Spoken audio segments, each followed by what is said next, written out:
Assalamualaikum warahmatullahi wabarakatuh.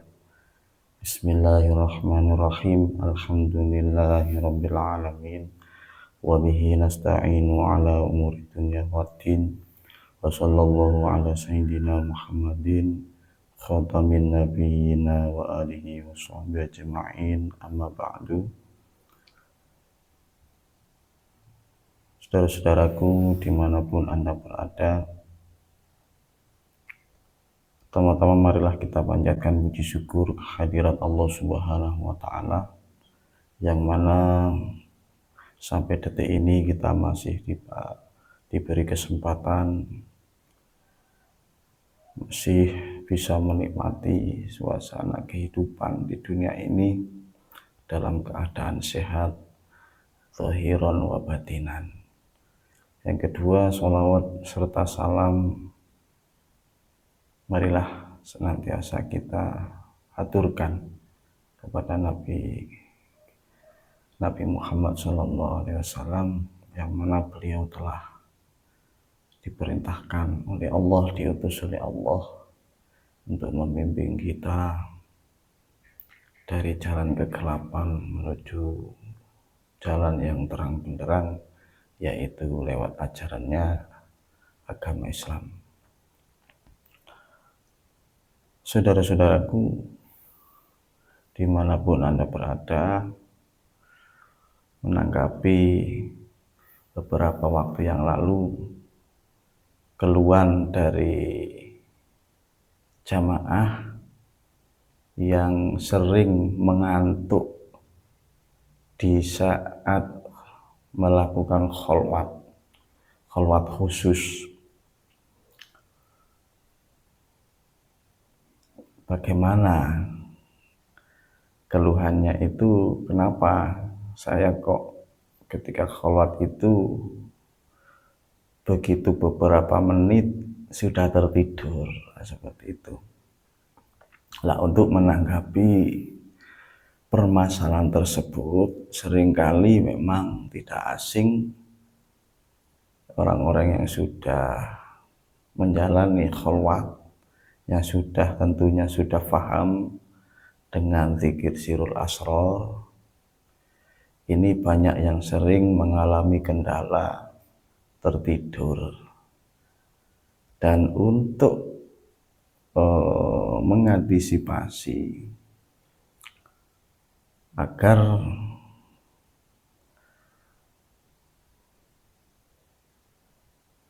tidak mudah tertidur, saya akan coba membagikan satu metode yang dulu pernah saya terapkan, saya lakukan ketika dulu waktu saya masih di tahap syariatnya hakikat, yaitu pada waktu saya berlatih zikir terhadap Allah Subhanahu wa Ta'ala.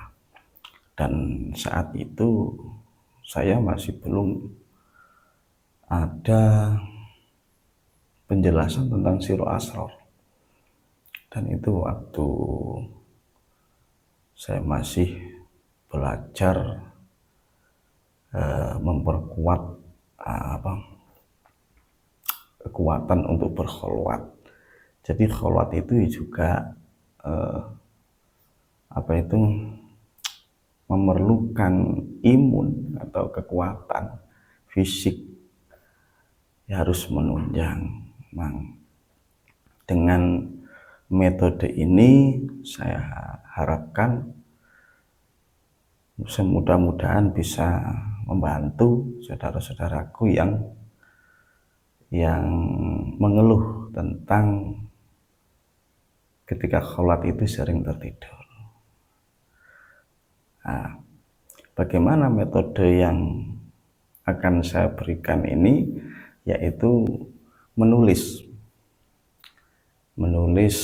Kalau dulu saya bismillahirrahmanirrahim, bismillah tauhid. Nah, ini dulu waktu saya nulis, Balak-balik ini, balak-balik, enggak boleh ada yang salah. Itu pendidikannya dulu dari guru saya. Kalau yang mau belajar nulis Bismillah Tauhid ini bisa di screenshot nanti. Bentar ya. Nah,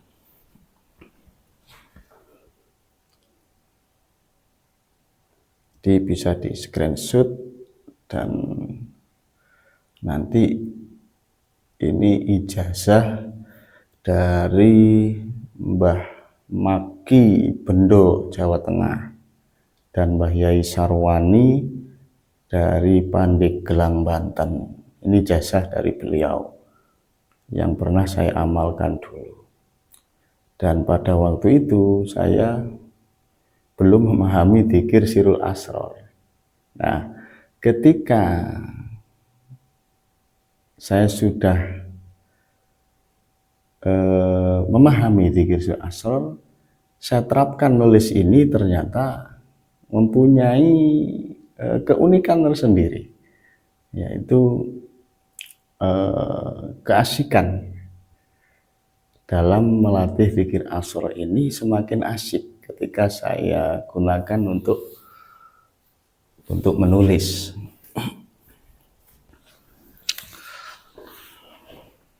Dan apabila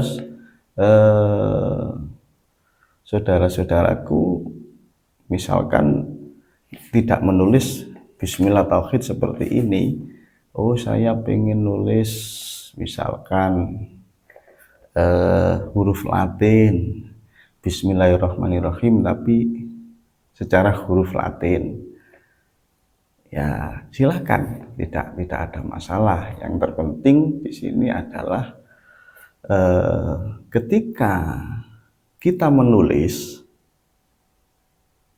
perhatikan Sirul Asror, bahwasanya siapakah yang menulis ini dan siapakah yang melihat ini, melihat tulisan ini.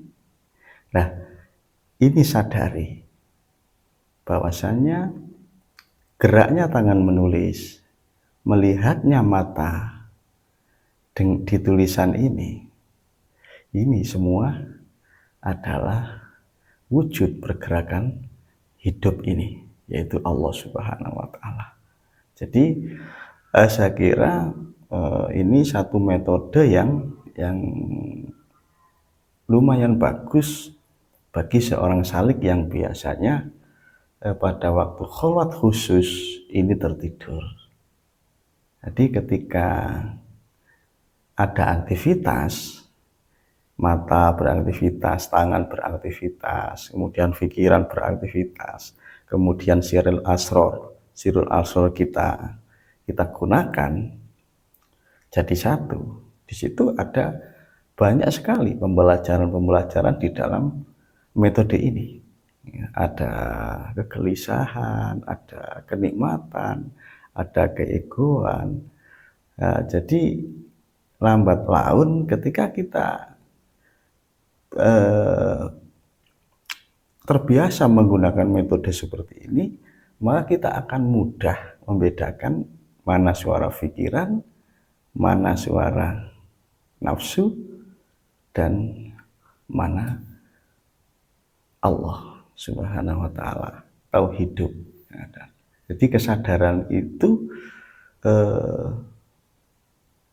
bisa kita sadari ketika kita mulai belajar menulis seperti ini. Oh ini pikiran, oh ini nafsu, seperti terpisah. Jadi pokoknya jalani dulu sudah, nanti Anda tahu sendiri apa keunikan dari metode ini. Dan ini saya peroleh dulu dari guru saya dari Mbah Maki, dan Mbah Maki berkolaborasi dengan Mbah Yai Sarwani. Mbah Sarwani itu alamatnya kalau tidak salah Pandeglang, Banten, sedangkan Mbah Yai Sarwani itu Bendo, Jawa Tengah. Nah, Dan beliau ini mungkin ini ada persambungan dengan Mbah Yai Rosyid dari Mojokerto, itu abahnya Gus Mukhlas Rosyid. Maka ketika saya mengamalkan ini dulu, 1 tahun, 2 tahun saya amalkan, kemudian tiba-tiba saya mendapatkan isyarah untuk pergi ke Mojokerto, yaitu menemui Gus Mukhlas Rosyid.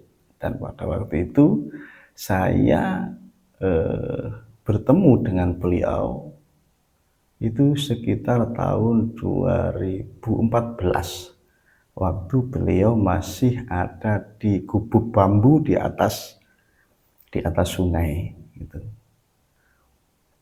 Jadi pada waktu itu beliau kalau tidak salah sudah menjabat kepala desa. Nah, dan waktu itu masih sangat sederhana sekali beliau. Ke balai desa itu masih naik kuda, beliau masih naik kuda. Dan ini sejarah perjalanan saya dipertemukan oleh beliau. Jadi panjang sekali sejarahnya, dan itu membutuhkan kesemangatan dalam bermujahadah, dalam berkholwat. Jadi jangan mudah cengeng kalau belajar hakikat, harus terus. Sudah mati itu ya wis sudah pasrah sudah. Jangan takut mati kalau belajar hakikat. Dan itu, ini bimbingan-bimbingan dulu yang saya dapatkan dari guru saya. Jangan takut ngantuk, jangan takut nggak punya uang, jangan takut, pokoknya semua sudah harus ditinggalkan semua. Maksudnya di dalam rasa hati kita abaikan semua itu, kita fokus terhadap kholwat ini. Dan dengan demikian walhasil maka manjata wajata, siapa yang bersungguh-sungguh pasti akan berhasil. Kiranya ini saja yang dapat saya sampaikan. Nanti kalau memang ingin mengetahui perjalanan saya dulu sampai dipertemukan oleh Gus Mukhlas, nanti pada pertemuan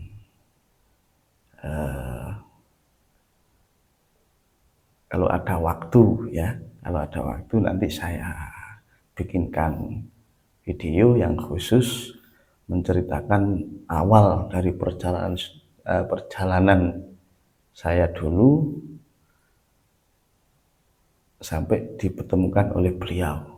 Dan itu sangat unik sekali cerita-cerita. Kalau nanti saya ceritakan, itu ceritanya sangat ekstrim, juga sangat ada yang unik dan ada yang lucu dan lain sebagainya. Dan itu semua harus dilalui oleh setiap salik. Jadi praktek zikir sirul asrar itu harus matang dulu di thariqah. Karena siapapun itu yang sudah memahami zikir sirul asrar dan berhasil mempraktekkan kholwat, semuanya pasti pernah mengalami proses ekstrim. Kiranya sudah difahami saudara-saudaraku. Kurang lebihnya saya mohon maaf, dan apa yang saya sampaikan ini bahasanya saya belum begitu matang karena saya dulu sekolahnya gak lulus. Jadi mohon dimaklumi kalau bahasa saya itu terputus-putus, tidak lancar gitu. Kiranya ini saja yang dapat saya sampaikan. Saya akhiri, wabillahi taufiq wal hidayah. Wassalamualaikum warahmatullahi wabarakatuh.